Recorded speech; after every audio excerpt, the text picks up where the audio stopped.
Everybody. I am so excited to be here. My name is Lucretia Haley, and just a quick intro. It's been quite crazy in the Haley household for the past 3 weeks.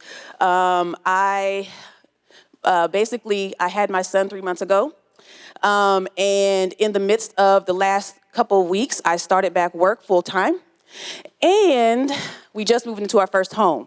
So we've been unpacking and getting things ready, so it's been quite crazy. But I do thank Kristen for allowing me here to speak to you all today about my so-loved story. And this is my first Imperfectly Brave conference, and I'm excited. I'm gonna try to not be too long, but I'm a teacher and an educator by trade, so it's hard for me to tone it down. So I can stand here and speak to you about so many things. I can speak to you about motherhood. I can speak to you about my childhood. I can speak to you about how I switched my career like 7 times and why the heck that happened. But what I'm going to talk to you about today is my season of singleness. That's where I first met God really wholeheartedly. It's where the ups and downs were. It's where I had the most conversations with him, was in my season of singleness. And, I'm gonna let you know right now that I wasn't the girly girl. I didn't, imagine marriage at 7 and play with Barbies. I didn't play with Barbies at all, but I didn't play with Barbies and dress them up and say Ken and Barbie and we're getting married, right? All that fun stuff. I didn't have that. But later on in my 20s, that's when I began to really have a desire. God put a desire in my heart for marriage, right? And let me stop here. I had to be okay with not being married at a certain age. I had to be okay with not listening to the world. I had to be okay with not really watching those shows like Married at First Sight and really kind of soaking that in too much because, well, there's a new season out right now that I'm actually glued into. But I had to not be in that season of singleness. I had to not, picture myself as those ladies. And I realized that marriage wasn't my purpose. That my purpose included marriage. It included motherhood. It included my career. All those things had to come together. So there are 2 points I want to make today that God's love story basically trapped me so good into what he was doing in my life. And one was really just knowing my story as a whole. And then the second is finding accountability. And so I'm a purpose journey coach, which means I help people work out their journey and their purpose in their lives, right? And so what I usually start off with in my sessions is basically, hey, let's do this. Let's imagine this. I tell you to go into a closet, and the closet is full of all your life. It's books on books and shelves on shelves of everything that is all about you. And I tell you to go pick that up, and I need you to give me the good memories, the bad memories, anything that makes up who you are as a person. And so you come back to me and you give me all the things I lay it out. I'm like, okay, cool. You know what? I think you're missing something back there.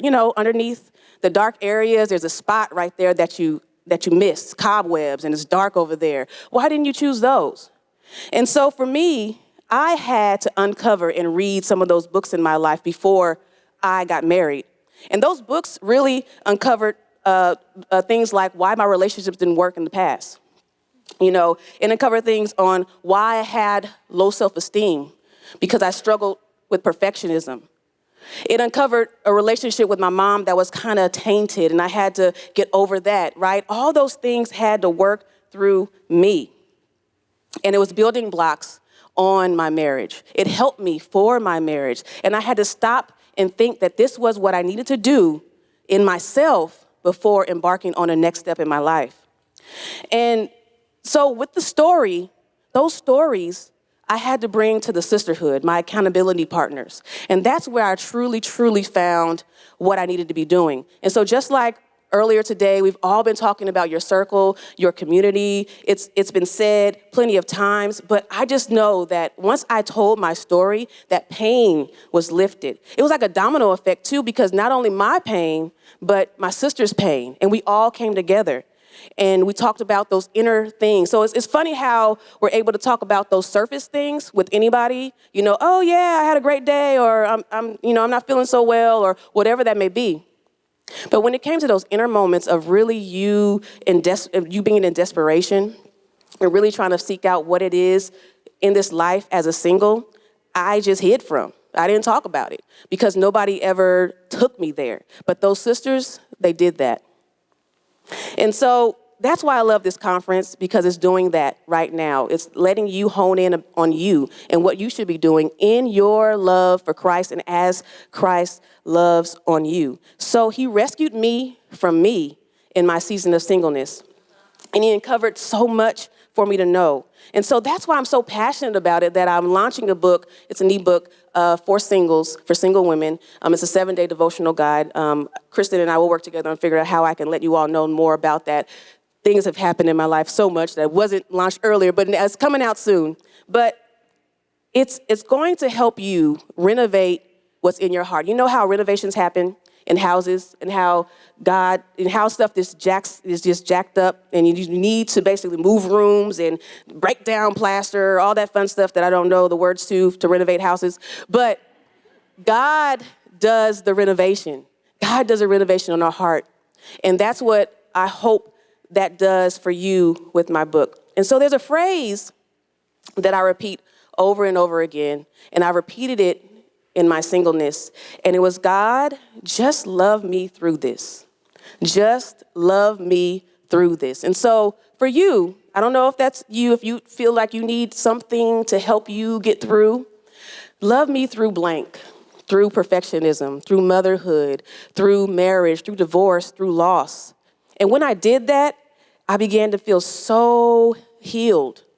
And I began to pour in to what God wanted for me and what he wanted for me. So all I want you to do today is get your peace today and know that you are so loved. Thank you.